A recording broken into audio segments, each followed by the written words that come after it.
Realisation হয়েছে কিনা যে আপনাদের ভাই মোবাইলগুলো বন্ধ করে এটা তখন রিয়েলাইজেশন হয়েছে কিনা আপনার অপরাধ করছেন?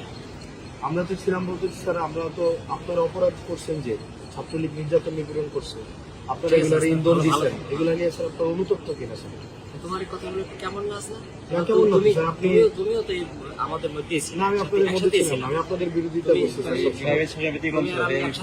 না, আমি আপনার বিরোধিতা করছি।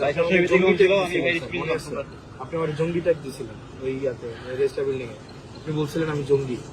তুমি জঙ্গি? আপনি আমি এটা বলছিলেন স্যার। এবং না স্যার, বিশ্ববিদ্যালয় স্যার আপনাকে সাক্ষী রেখে ছাত্রলীগ নির্যাতন নিপীড়ন করছে, তখন আপনারা কিছুই বলেন না।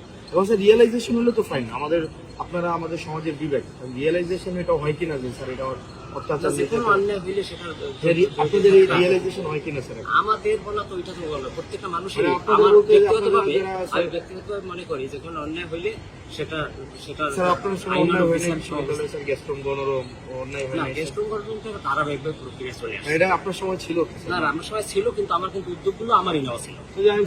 নিরসনের না হাসনাত, এটাও তুমি জাতি হিসেবে আপনাদের লেখা পড়ার তারপরে কাজের মধ্যে এই জিনিসগুলো আসা উচিত, রিফ্লেকশন হওয়া এটাও উচিত। তুমি স্বীকার করবা যে পদক্ষেপগুলো সেগুলো কিন্তু আমি নিয়েছিলাম, এটাও স্যার আপনারা সবসময় ডিনাই করছেন, সেটা ভিন্ন, কিন্তু শুরুটা কিন্তু আমি করেছিলাম নির্যাতন নিপীড়ন, তোমরা সহযোগিতাও করছিলাম। না ডিনাই করাটা অন্য জিনিস, ডিনাই করাটা অপরাধ। যেমন ওই প্রক্টর স্যার ছিলেন, উনি বারবার ডিনাই করছেন। না ডিনাই ইতিহাস সবাইকে ভালো থাকবে, শুভকামনা রয়েছে।